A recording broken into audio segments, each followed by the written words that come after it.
Трамп започна, а Бајден продолжи да ја штити автомобилската индустрија во Америка. Низата закони, од кои клучниот е оној за намалување на инфлацијата, натераат доста светски производители да размислуваат за отворање погони на новиот континент.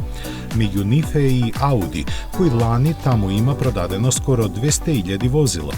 Бидејќи тие главно се произведуваат во Европа, немаат право на даночните повластици и другите привилегии кои законот ги овозможува. Заради тоа и размислувањето за фабрика за електрични возила во Соединетите Американски држави е сосема логичен деловен потег на Ауди. Со тоа нивните купувачи би се стекнале со државни субвенции во висина од $7.500.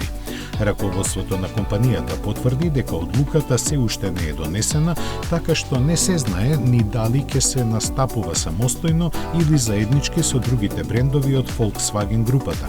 Плановите на Ауди предвидуваат после 2026 година да не се лансираат нови модели со мотори со внатрешно согорување. Компанијата сега има своја фабрика во Мексико во која се произведува Q5.